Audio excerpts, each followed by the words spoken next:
Charlie, how can we help you tonight? Hi. Well, there's a couple of things. One of them is I just want to say thank you to Darrel Ray. My husband called you a while back about his wife who went straight into paganism and right after leaving the church. And you counseled him to be patient with me, and he was. And thank you for that, because if he had pushed right then and there, I may have run fleeing into the wilderness. Yeah, I don't care. I don't care if you get naked and go into the wilderness. It doesn't bother me. I have very good friends that are pagan. You know, we have some disagreements about reality sometimes, but generally speaking, I have no problem. Well, thank you. I'm glad to hear that. I appreciate you telling me that. I've come a long way since then. Great. And I've moved more in the direction of atheism. And so because he gave me this space, I was able to do that.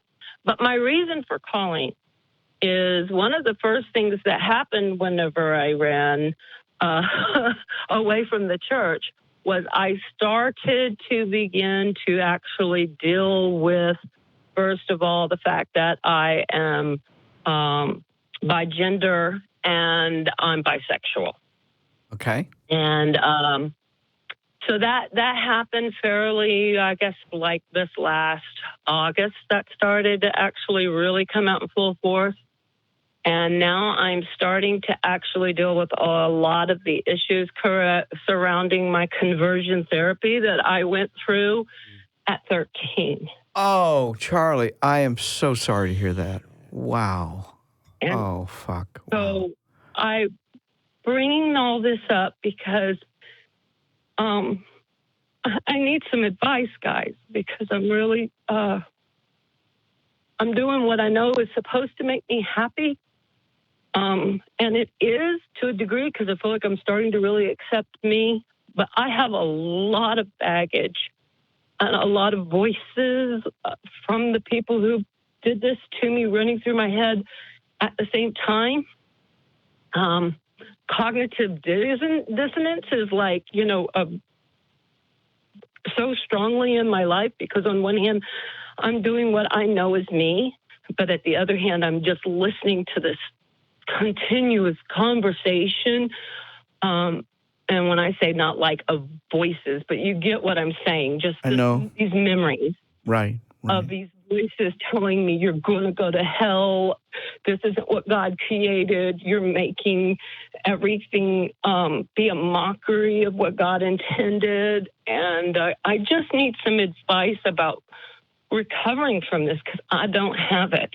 I don't know what to do, and I don't know how to fight this. Right. If you know what I mean. Yes. Well, let me just say you are already huge steps ahead of where you were. So pat yourself on the back. You're already showing amazing strength.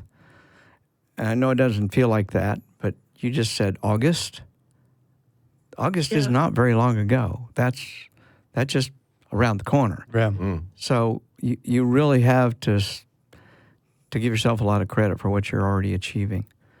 Now, you're not achieving it as fast as you want, and it's painful. It's a whole life. I mean, you've got a life behind you of abuse, of people using you and abusing you in ways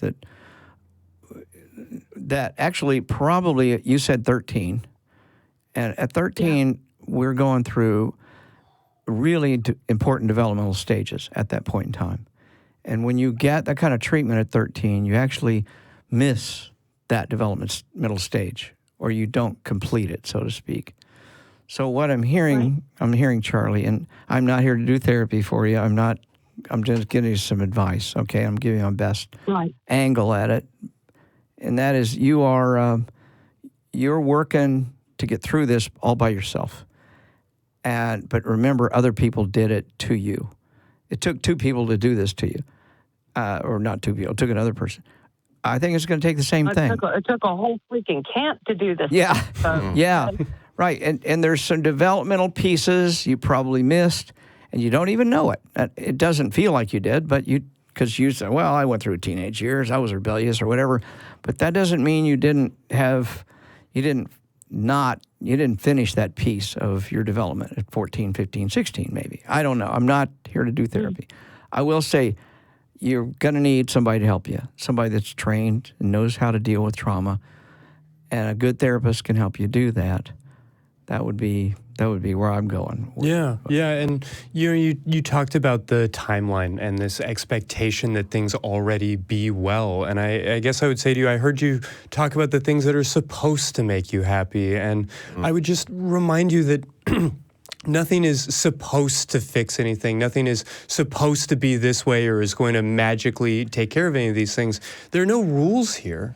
You had these experiences and they really left a mark and they've left you feeling hurt, and you're going to heal. You're already healing and you're working towards becoming a more happy and healthy person. And I'm so excited and proud for you. I just want to remind you, though, that there's not any particular thing that's going to magically make that happen. And the fact that it isn't working, or the fact that you don't currently feel the way you're supposed to feel, is okay, because there are no rules about how this is supposed to go. It may take a lot longer than you expect. It might not. I couldn't say either way, but I just want you to know that there's not a timeline or an expectation, and there's certainly not a moral component to your progress. The changes that you've made, the happiness that you've gained is yours, and it sounds very hard fought, and I think you should be very excited and proud of that fact. But there's no secret to any of this, and the fact that it isn't necessarily working the way you want is okay. Go ahead. I think I always thought if I just come out of the closet, if I just allowed myself to feel the attractions that I feel, and do the things that I feel have always felt inside were the real me, and quit hiding in the church and hiding behind being straight, that I was going to be more happy if I did that. And I just, my mother died, and she, when I came out to my mom the first time, she said, I'm going to have a heart attack. So I was like, okay, well, then my mom died. And I really thought, okay, now I can just be me. I can be who I really am. Don't have to worry about hurting anybody else. She's not here. Yes, she would think I was going to hell, but you know what? She's not here for me to hurt. And I just thought that was going to make everything better.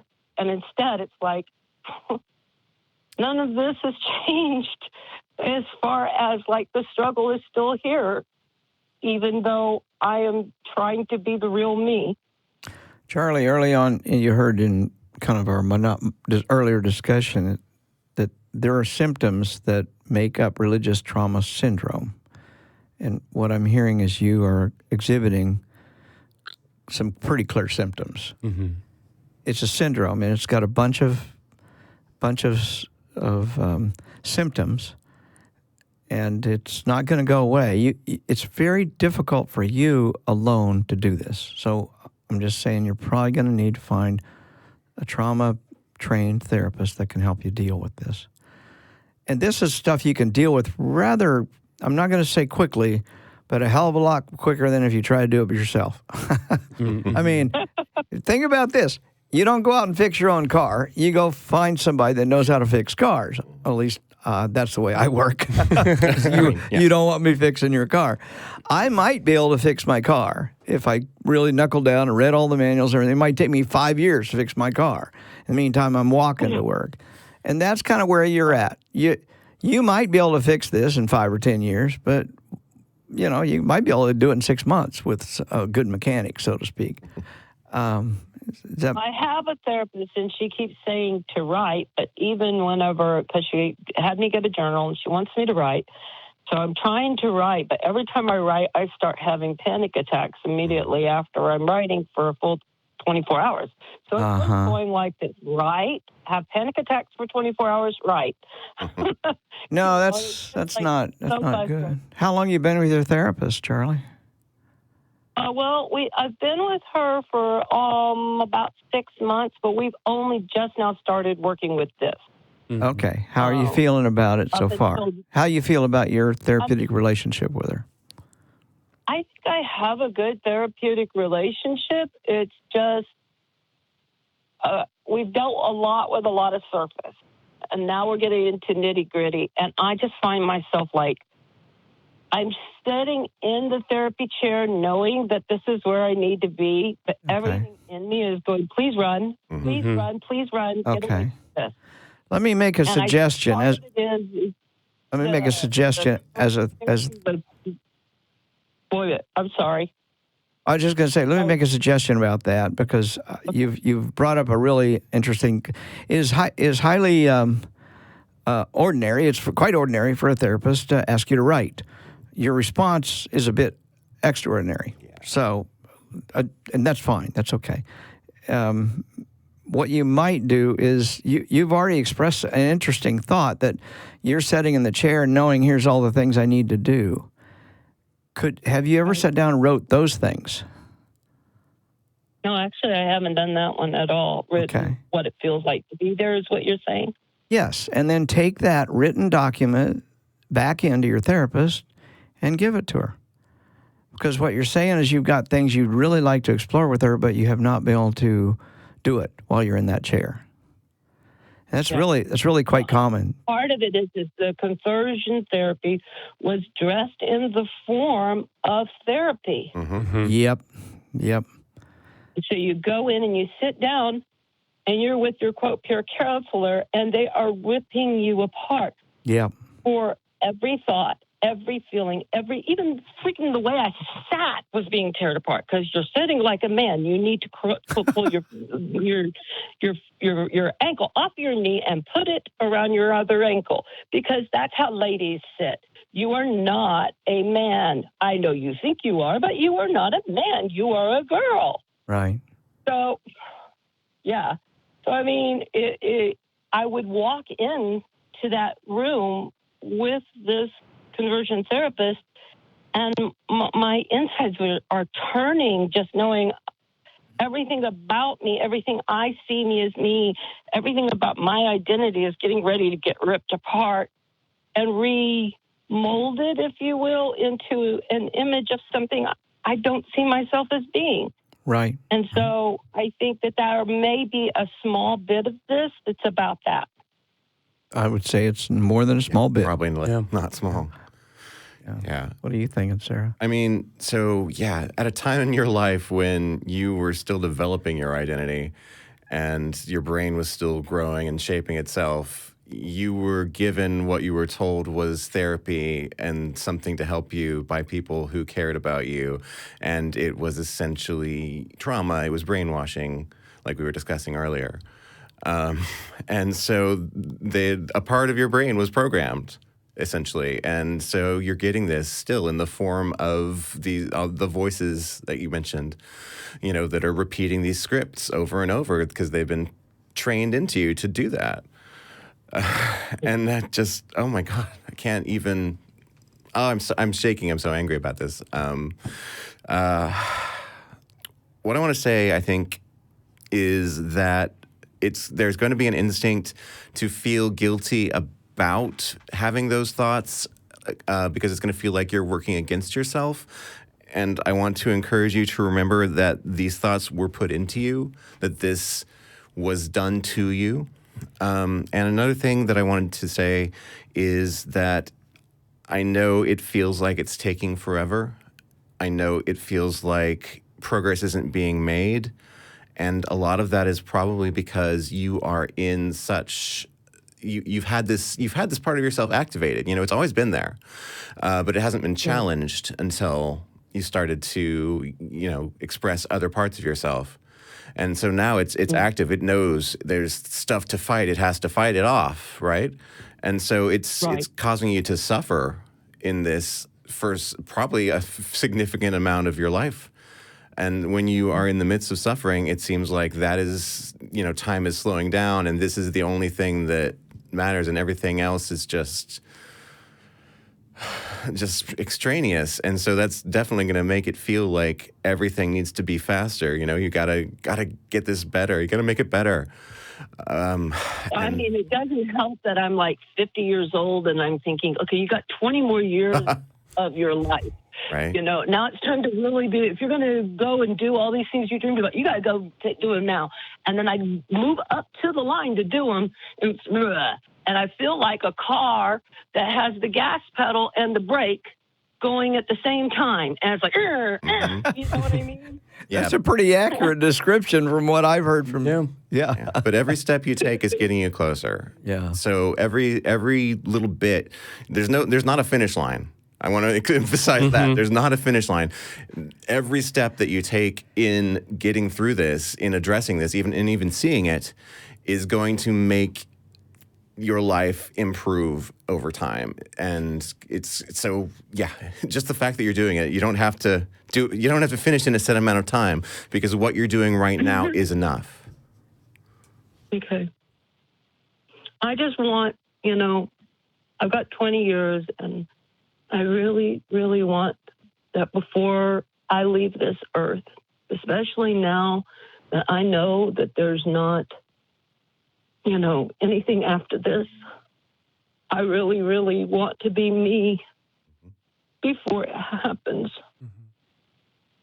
I certainly hear that, and I just want to echo what Sarah said about there not being a finish line. And, you know, I think Darrel would point out that there is life after the next 20 years, that there is an opportunity to go beyond that. And so I hope that you don't see that as some sort of magical number or some sort of objective or goal that has to be achieved, but that you're walking towards being happier.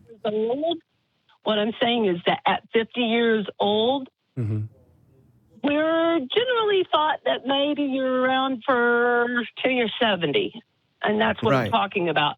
With the new atheist perspective that I have, and knowing that I'm going to die somewhere around in that time, at least before I die, I want to be me.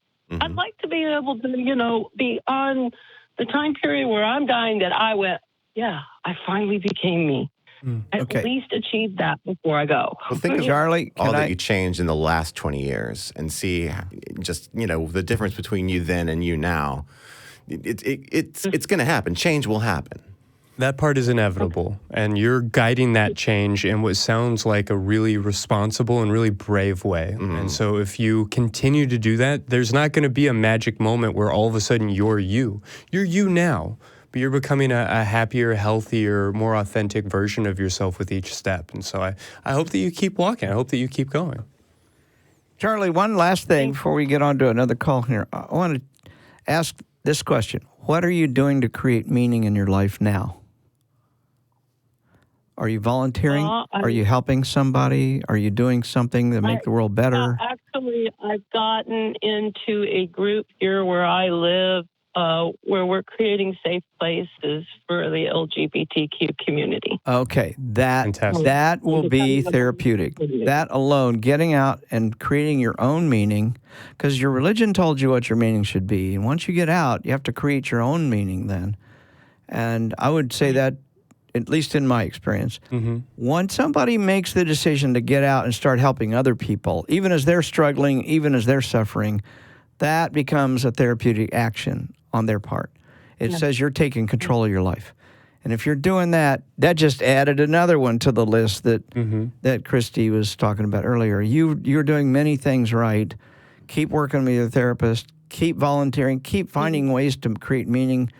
And the best way, I think, Darrel's opinion, is to help other people and help them prevent what happened to you. And that's kind of what you're doing. And that's one thing I'm doing. I mean, we take in youth. As far as into our program, we help them get a place. We help them find safe housing. You know, we make it a situation where even if your family has rejected you, you have a safe place where you can come and be able to get help so that you're not on the street. Because, you know, a lot of what happened with me was, hey, you either go where we tell you to and you get the counseling we want you to have, or you're on the street, baby. Well, you are doing the right stuff. That's and pat yourself on the back and say hi to your husband for me. I don't remember, but okay. You guys are so important. Well, this was over a year Hey, well, ago. well, thank you. Charlie, real quick before I let you go, would you like to shout out a website or the name of your organization for people who might be interested? Yeah. Yeah, that's Safe LGBTQ of Yakima. Yakima. Okay. Well, great. Glad to hear it. YAKIMA. IMA. Okay. All Thank right. you. Well, thank you so much. Congratulations on the work that you're doing, and we really appreciate you calling in. Take care. Thank you. All right. Yeah, it's Wow. heavy stuff right out the gates. Conversion fucking therapy. I know. It actually occurred to me that we managed to somehow get, like a half an hour through the show talking about religious trauma without even mentioning conversion therapy. Yeah, well, we should have reached it right off the bat. Probably. So thanks to Charlie for not letting us avoid Off the hook, sure. That's so. Yeah, I just get so pissed. I mean, just angry. Yeah, there's not much else to call it.